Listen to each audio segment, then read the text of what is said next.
దివ్యవాణి టీవీలో మంచి చెడు కథోలిక జీవన విలువలు అనే ఈ కార్యక్రమానికి వచ్చినటువంటి మీ అందరికీ స్వాగతం, సుస్వాగతం.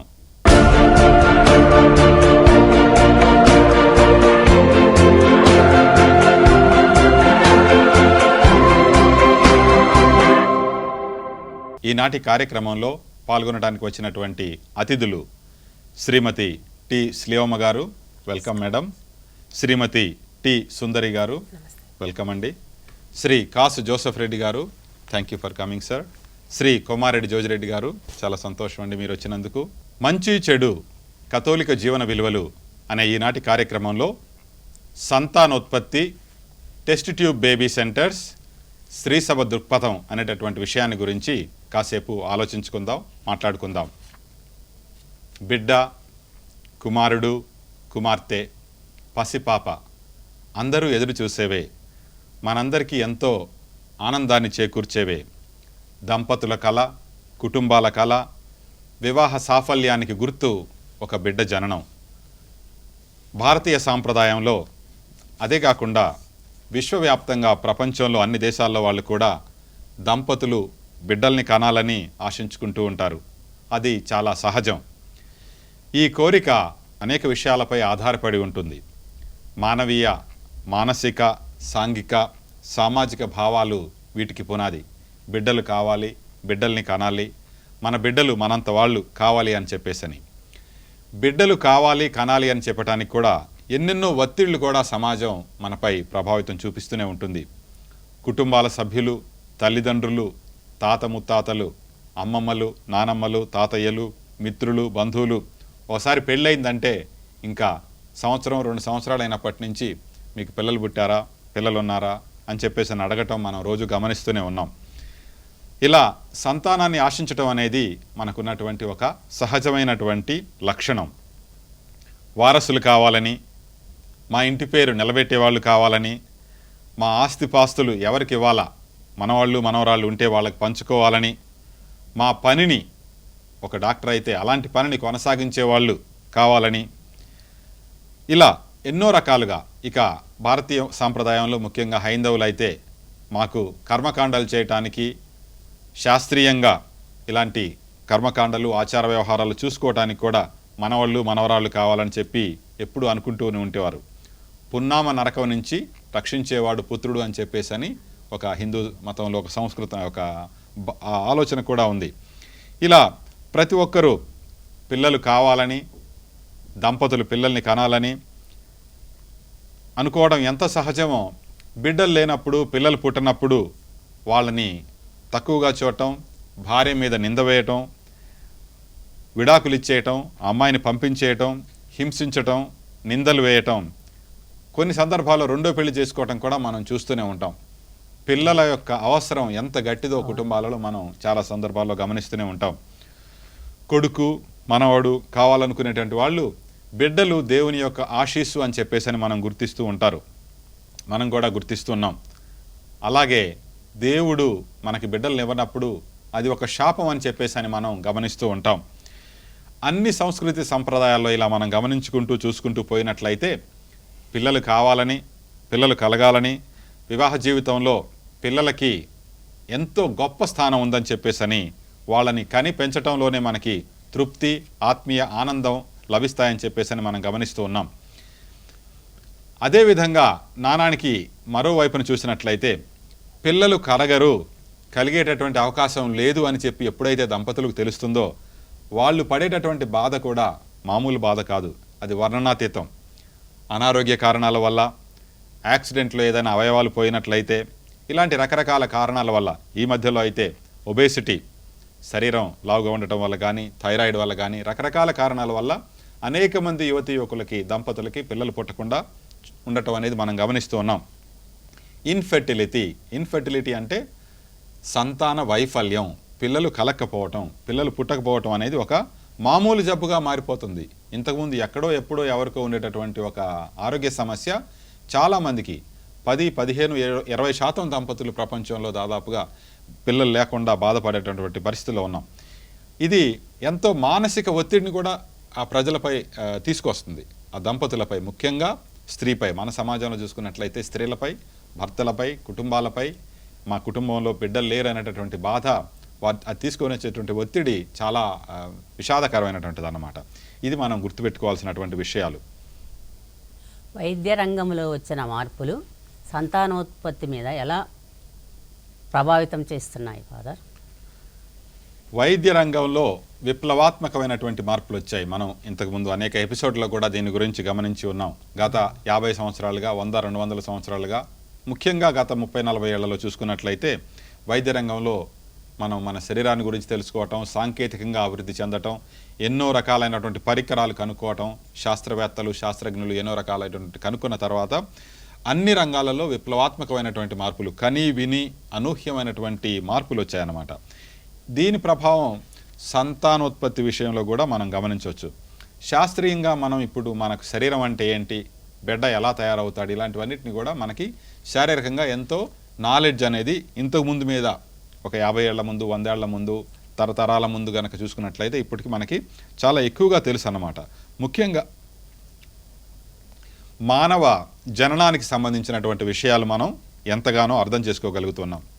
ఇక పురుషుల్లో ఉన్నటువంటి వీర్యం, శుక్రకణాలు, స్త్రీలో ఉన్నటువంటి అండం, అది ఎలా రిలీజ్ అవుతుంది, ఎప్పుడెప్పుడు తయారవుతుంది, ఎలా ఉత్పత్తి అవుతుంది, ఇలాంటివన్నీ, ఒక స్త్రీ గర్భం ఎలా దాలుస్తుంది, తర్వాత గర్భం దాల్చినటువంటి సమయంలో 3 నెలలు, 6 నెలలు, 9 నెలల వరకు ఎలాంటి ఆరోగ్యకరమైనటువంటి వైద్య రంగంలో మనం ఎలాంటి జాగ్రత్తలు తీసుకోవాలని, గర్భం నిలవటానికి, ప్రీమెచ్యూర్గా కనుక బిడ్డలు పుట్టినట్లయితే వాళ్ళని ఇంక్యుబేటర్లో పెట్టడం, ఇలాంటి ఎన్నో రంగాల్లో కూడా మనం ఎంతో అభివృద్ధి చెందాం. ఇక ఫలదీకరణం చెందినటువంటి ఎంబ్రయోలు, చిన్న చిన్న గుడ్డు రూపంలో ఉన్నటువంటివి, అవన్నీ కూడా ఎలా అభివృద్ధి చెందుతాయి, ఉత్పత్తిలో ముందుకు వెళుతూ ఉంటాయి, 3 నెలలకి 6 నెలలకి ఏమవుతుందని చెప్పేసి అని, ఇలాంటివన్నీ తెలుసుకోవటం అనేది చాలా ముఖ్యమైనటువంటిది. అదేవిధంగా సంతాన వైఫల్యానికి కూడా కారణాలు ఇప్పుడు మనకి ఇంతకుముందు కన్నా ఎక్కువ తెలుసు. దాదాపుగా 30-40 ఏళ్ల వరకు ఇప్పుడు కూడా కొన్ని సందర్భాల్లో 90%, 100% నింద స్త్రీ భరించాల్సి వస్తుంది. తెలియక, శాస్త్రీయ జ్ఞానం తెలవక స్త్రీదే అనుకోవటం అనేది సహజం. కానీ ఇప్పుడు శాస్త్రవేత్తలు, సైన్సులు, ఈ పరీక్షలన్నీ వచ్చిన తర్వాత స్త్రీది ఒక 1% అయితే పురుషుల్లో కూడా ఎన్నో సమస్యలు ఉండొచ్చు అని చెప్పేసి, ఇంకా అంతు చిక్కనటువంటి సమస్యలు కూడా ఉన్నాయి. ఎవరో కారణం తెలుసుకునేటటువంటి పరిస్థితులు కొంత ఉన్నాయి. ఇలా ఈ లోటు ఏంటి, దీనికి ఎలా పరిష్కారం కనుక్కోవచ్చు, అండం విడుదల కావడానికి మనం ఎలాంటి హార్మోన్లు, ఎలాంటి ఇంజెక్షన్లు వేస్తే ఇది జరుగుతుంది, ఇలాంటివన్నీ కూడా మనం కనుక్కోవటం అనేది చాలా అద్భుతకరమైనటువంటి విషయం. ఇవి మన సమస్యలకి పరిష్కారాలు కనుక్కోవడానికి చాలా ఉపయోగపడేటటువంటిగా ఉన్నాయి. పిల్లలు లేనటువంటి వాళ్ళు కొన్ని సందర్భాల్లో పిల్లల్ని దత్తత తీసుకోవటం అనేది గమనిస్తూ ఉన్నాం. పిల్లలు లేనటువంటి వాళ్ళు చేసే వాళ్ళ సమస్యకి పరిష్కారంగా కొందరు మాత్రం దత్తత తీసుకుంటూ ఉంటారు. అనేక మంది అనాథలు ఉన్నటువంటి మన దేశంలో, పేద కుటుంబాల్లో ఉన్నటువంటి వాళ్ళు, ఎవరు లేనటువంటి వాళ్ళు, మదర్ తెరెసా శిశు భవన్లలో ఉన్నటువంటి వాళ్ళు, అనాథాశ్రమాల్లో ఉన్నటువంటి వాళ్ళు, ఇలాంటి పిల్లల్ని దత్తత తీసుకుని మా బిడ్డలుగా వీళ్ళు అని చెప్పేసి వాళ్ళని పెంచుకోవటం కొన్ని సందర్భాల్లో గమనిస్తూ ఉంటాం. అది స్త్రీ సభ చాలా ప్రోత్సహిస్తుంది.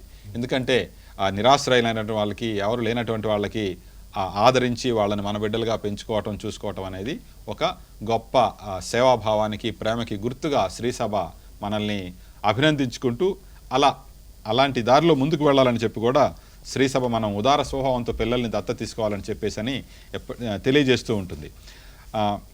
ఇక కొందరు మాత్రం పిల్లల్ని కనే హక్కు మాకుంది, మాకు పిల్లలు కావాలి, ఎట్లాగైనా పిల్లల్ని కనాలి, పిల్లల్ని కనటం మాకు హక్కు అనేటటువంటి భావం కూడా కొన్ని దేశాల్లో ఉంది.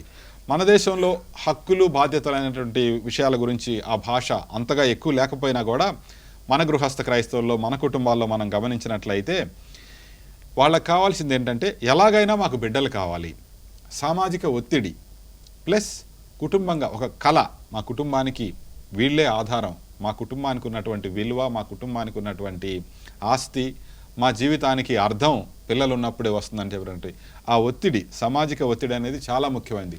హక్కు అన్న భావంలో పాశ్చాత్య దేశాల్లో పిల్లల్ని కనటం ఎంత ముఖ్యమో, సామాజిక ఒత్తిడి చేత పిల్లలు తప్పకుండా కావాలి అనేటువంటి భావన, ఆశయాల కోసం, పిల్లలకు కావాలనేటటువంటి ఈ ఉద్దేశం కోసం మన ప్రజలు, మన కుటుంబాలలో వాళ్ళు, మనకు తెలిసినటువంటి వాళ్ళు, అన్ని మతాల కులాల వాళ్ళు కూడా, పేదలు ఉన్న వాళ్ళందరూ కూడా సంతాన సాఫల్య కేంద్రాలు, ఫెర్టిలిటీ క్లినిక్స్ అని చెప్పేసి ఈ మధ్యలో చాలా వచ్చాయి.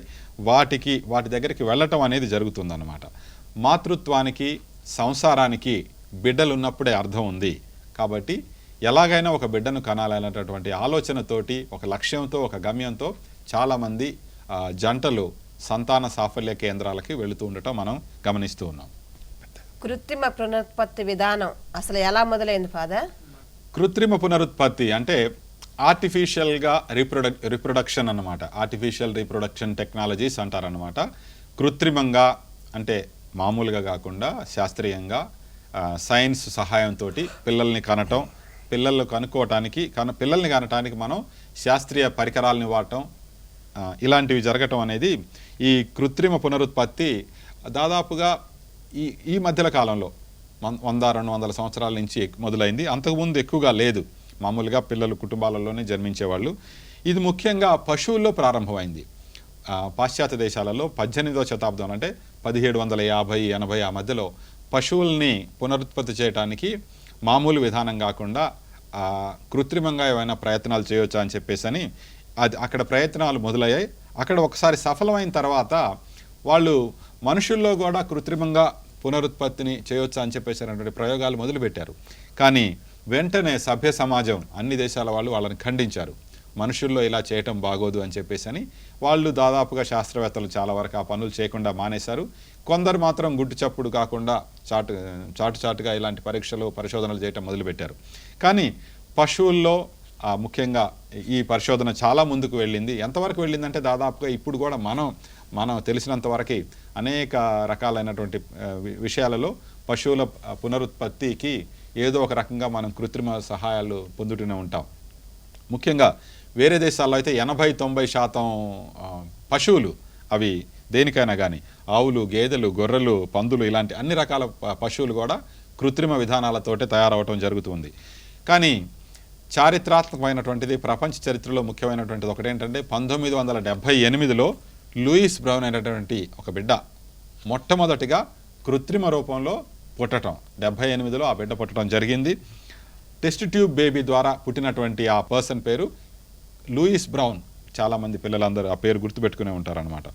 సో అప్పటి నుంచి సంపన్న దేశాల్లో, భారతదేశంలో, మన అన్ని దేశాల్లో కూడా వివాహం వ్యవస్థలో పిల్లలు పుట్టినటువంటి వాళ్ళు టెస్ట్ ట్యూబ్ల ద్వారా పిల్లలను పొందాలి అనేటటువంటి ఆశించటం, ముందుకు వెళ్ళటం, ఈ ఫెర్టిలిటీ క్లినిక్స్కి సందర్శించడం జరుగుతుంది. ఈ ఫెర్టిలిటీ క్లినిక్స్ కూడా సంతాన సాఫల్య కేంద్రాలని పుట్టగెడుగులా పుట్టుకొచ్చాయి. గత 15-20-30 సంవత్సరాలలో ప్రజల్లో ఉన్నటువంటి అవసరాలని గమనించి అదొక పెద్ద వ్యాపారం అయిపోయిందన్నమాట.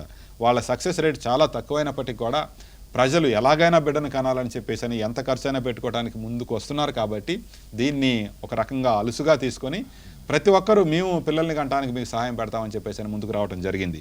కాబట్టి ఈ టెస్ట్ ట్యూబ్ బేబీ సెంటర్లు రావటం, కొన్ని పరిసరాల్లో కొన్ని సిచ్యువేషన్లలో అవి సక్సెస్ అవ్వటం, అక్కడ పిల్లలు వాళ్ళ సహాయంతో పిల్లలు పుట్టడం జరిగింది. కాబట్టి ఇవి ప్రచారంలోకి వచ్చాయి. ఇంకా మరిన్ని విషయాల గురించి ఇప్పుడు ముందు తెలుసుకుందాం. ఈలోపు మంచి చెడు అనే కార్యక్రమంలో చిన్న బ్రేక్ తీసుకుందాం.